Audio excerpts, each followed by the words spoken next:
invitado de hoy, el vicepresidente ejecutivo de la República Bolivariana de Venezuela, Jorge Arreaza.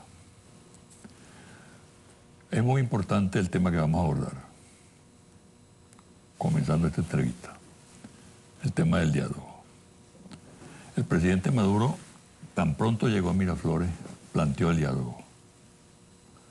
Justamente ese planteamiento es un planteamiento que divide, porque muchos sectores están en contra, o algunos sectores están en contra de la posibilidad de diálogo, mientras que la inmensa mayoría de los venezolanos, como aparece en las encuestas, está a favor del diálogo. El invitado de hoy es un vocero del presidente Maduro para el diálogo.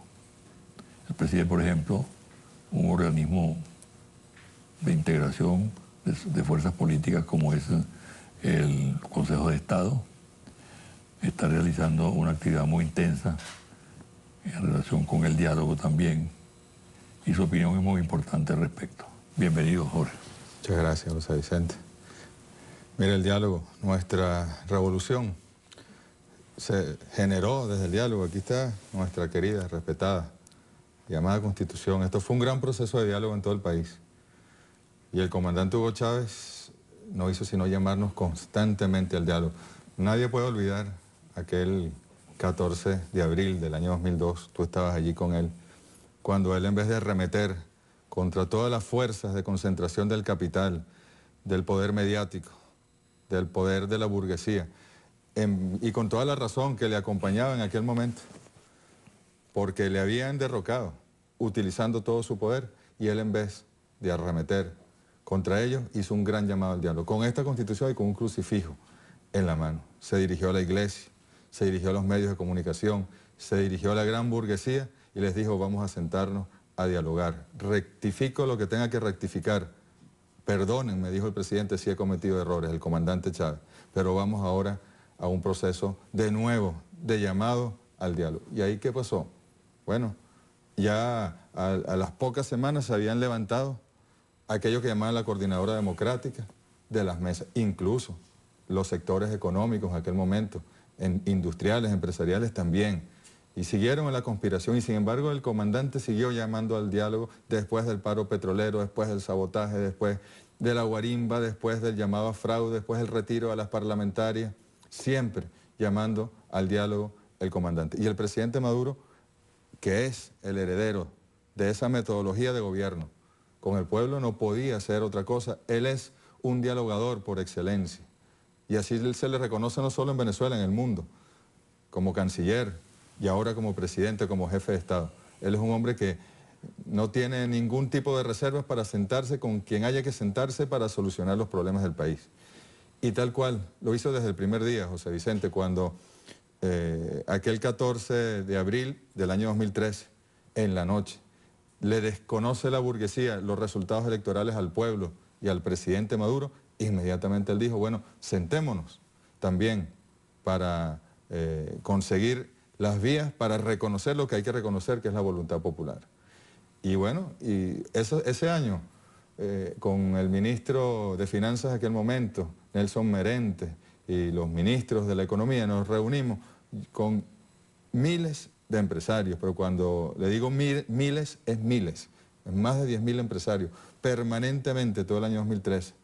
Y además evitando lo que se venía desarrollando ya desde que el comandante Chávez anunció su viaje a La Habana para la operación quirúrgica, que era la guerra económica que todavía la estamos viviendo, pero nosotros, con el diálogo por delante, hemos logrado que muchos de esos sectores productivos, industriales, económicos, bueno, se acojan a la Constitución y trabajemos en equipo para lograr satisfacer las necesidades del pueblo.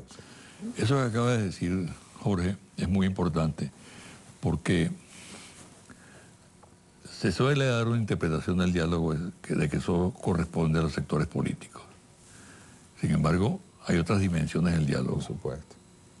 Y es importante divulgarlas, porque muchas están en la penumbra. Pero ha habido eventos que han trascendido que revelan que aun cuando no esté funcionando la mesa política del diálogo, a la cual llamó Maduro, hay una serie de mesas que tienen que ver con factores muy importantes de la economía que están funcionando. Correcto. Estado social democrático, de derecho y de justicia que nuestra Constitución establece, se puede traducir en diálogo permanente con el pueblo, con la clase obrera, la clase trabajadora, con los estudiantes, con los jóvenes, con las mujeres, con el poder popular, las comunas. Estamos, bueno, pronto el presidente va a juramentar el Consejo Popular de Gobierno de las Comunas, es decir, cómo el poder popular se organiza en el territorio y puede darnos a nosotros cogobernar con el gobierno revolucionario. Los frentes campesinos, los empresarios, los industriales. Nosotros estamos en permanente diálogo con todos los sectores de este país. El gobierno de calle, José Vicente, uno llega a la comunidad y uno es interpelado para bien y para mal por el vocero del Consejo Comunal, ahora ya del Parlamento Comunal, del Consejo Directivo de la comuna ya constituida y registrada. Y ellos te llevan no a ver lo que vamos a inaugurar, no a ver el compromiso cumplido, sino a ver el problema. Y allí uno dialoga con la gente, uno dialoga con el pueblo. Pero eso es la práctica permanente que nos enseñó el comandante Chávez y que es imposible que nosotros, no sabemos cómo abandonar el diálogo, eso no existe en la Revolución Bolivariana. Fíjate que hubo una reunión muy importante en Maracaibo, en la cual participaron productores del campo. Se acordó un comité de seguimiento de la producción agrícola. Allí incluso un vocero que forma parte de la oposición tuvo una intervención muy polémica, pero aprovechó el escenario para hablar. Fue muy importante. Creo que ese hecho se repite en muchos otros sitios. Claro. Y este tiene la particularidad que fue el diputado Irán Gaviria quien en la Asamblea Nacional propuso que volviésemos a instalar una comisión presidencial agroalimentaria que había funcionado en los años 2002, 2003 y había sido exitosa. Y el presidente Maduro inmediatamente aceptó. Ese es el diálogo con resultados en el que nosotros creemos. El diálogo de lo trascendente, el diálogo que nos ayuda a trazar y a ejecutar políticas públicas en conjunto con todos los sectores para poderle dar al pueblo la felicidad, el alimento en este caso, imagínate tú nada más y nada menos. Ahí en esa mesa está Fedeagro, está Fedenaga, está Confagán, están las grandes confederaciones del café, de todo. Ahí está todos los sectores agroalimentarios del país sentados con las instituciones públicas, con nuestros ministerios, con nuestras empresas productivas, con los gobernadores de los estados de mayor producción agrícola. Y quizás, si bien el diputado Gaviria hizo una intervención polémica, respetuosa siempre, él tiene sus posiciones, nosotros las respetamos, el presidente le respeta mucho y vamos a lograr muchos resultados con esa oposición que sea capaz de diferenciar entre la destrucción del Estado, entre la salida para derrocar a un gobierno, entre el golpe de Estado continuado que tú mismo has esbozado como tesis y una oposición que dentro del marco constitucional aspire por las vías democráticas a convencer al pueblo de que el proyecto capitalista es mejor que el socialista. Bueno, fíjate que uno deduce de lo que tú estás diciendo, que el pueblo ha interiorizado el diálogo, ¿no? Y está en marcha. Por contraste con la mesa de diálogo, que fue abandonada abruptamente por la oposición.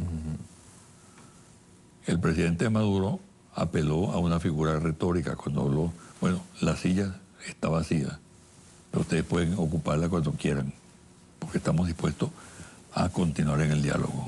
Es correcto. Tú eres vocero de esa política, por supuesto. Entonces, explica un poco por qué esa oposición política no entiende al país como lo están entendiendo estos sectores que sí acuden al diálogo. Ellos parten del hecho del diálogo de las élites. Recordemos, José Vicente, aquí, durante toda la Cuarta República, pero sobre todo la década del neoliberalismo, la década de los 90, cómo se le impusieron al pueblo las peores políticas. Es un acuerdo entre el gobierno de la burguesía, Fedecámara y supuestamente los trabajadores a través de la CTV, que no representaba a ninguno de los trabajadores, era una élite, un cogollo, una macolla de los trabajadores. Ese es el diálogo al cual ellos están acostumbrados y ellos no entienden el momento histórico. Ellos además tienen una cantidad de fricciones internas, fraccionalismo. Mira, Henry Ramos Alup, a quien respeto, con todas las diferencias que podamos tener, dijo esta misma semana que ni la salida que propusieron los radicales de la oposición tuvo resultado, ni el diálogo que propuso el otro sector de la oposición tuvo resultado, pero que a diferencia de la salida, la estrategia del diálogo no produjo muertos ni heridos.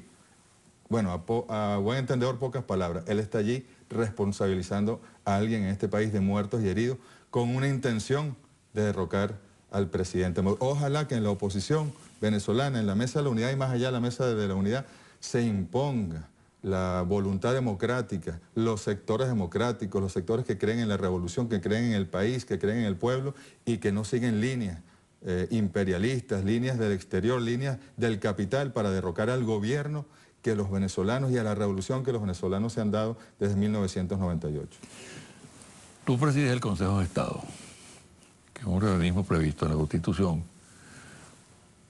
Su aprobación proviene de un decreto dictado por el presidente, por el gobierno del presidente Chávez. Lo convocaste hace poco. ¿Qué sentido tiene el Consejo de Estado? Mira, ¿Qué puede significar para el país? Es un órgano más que consultivo, ¿no? Es un órgano de seguridad de Estado para que el presidente tenga instrumentos, insumos para tomar decisiones trascendentes. Y en esta reunión a la cual tú asististe como miembro permanente, que eres también, bueno, vimos dos grandes temas, la transformación. Mira, el comandante Chávez, en la introducción del programa de la patria que él nos presentó al pueblo y ante el CNE en su momento, dice que no solo debemos liquidar el Estado, como dice Lenin, sino que debemos pulverizar el Estado burgués y construir el Estado social de derecho y de justicia, que nos decía la doctora Imelda Rincón, que ella nos va a presentar un estudio al respecto. Uno pudiese definir, si uno le preguntan qué es un Estado socialista, uno tranquilamente pudiese definirlo. Es un Estado democrático, social, de derecho y de justicia.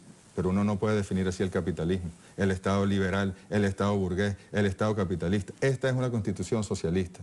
Esta es una constitución que nos brinda todas las herramientas para que a partir de la organización del pueblo, para que a partir de la producción nacional podamos distribuir la riqueza equitativamente entre el pueblo, democratizar el acceso a la educación, a la salud, a la vivienda, a la alimentación, la mayor suma de felicidad posible de la cual nos habló el Libertador y el comandante nos repitió con tanta insistencia, está en este proyecto, está en el programa, en el plan de la patria y el Consejo de Estado es fundamental. Se hicieron recomendaciones que yo no puedo aquí decirlas porque es información confidencial del presidente, pero que él pronto, él va a interpelar con la Comisión Central de Planificación, ministerio por ministerio, con sus entes adscritos, con sus empresas, y va a haber, bueno, allí importantes decisiones para